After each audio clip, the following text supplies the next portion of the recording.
வணக்கம் ஃப்ரெண்ட்ஸ். நம்ம இன்றைக்கி பார்க்குறது வந்து கோல்டன் பப்பையா. கோல்டன் பப்பையானா நம்ம இதை பழுத்தா எப்படி கண்டுபிடிக்கிறதுன்னு எனக்கு தெரியாமல் தான் இருந்து. ஏன்னா ரொம்ப நாளாகிட்டு எனக்கு டிசம்பர்லேயே இந்த சைஸில் காய் வந்துருந்து, இந்த இடத்துல இந்த சைஸில் காய் வந்துருந்து. அதாவது 7 மாதம் ஆகிட்டு இப்போ தான் பழுத்திருக்கு. ஃபஸ்ட்டு பழுத்திருக்கு பாருங்கள், கலர் டிஃப்ரெண்ட்டு தெரியும். என்ன பாருங்கள், நான் இதை பறிச்சிருக்கேன். பார்க்குறதுக்கு எப்படி இருக்குது பாருங்கள், அவ்வளோ அழகாக இருக்குது. அது இன்றைக்கி நம்ம அந்த டேஸ்ட்டையும் பார்ப்போம். பார்க்குறதுக்கு அவ்வளோ அழகாக இருக்குது,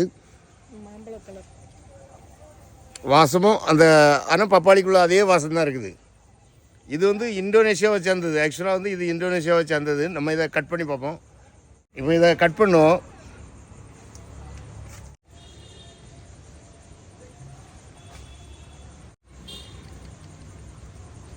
நிறைய சீடு இருக்குது.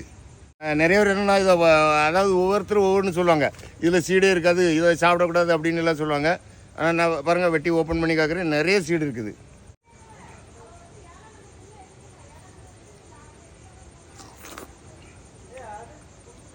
சிலவங்களுக்கு பப்பாளி பிடிக்காது, எனக்கும் நம்ம நாட்டு பப்பாளி அந்தளவு பிடிக்காது.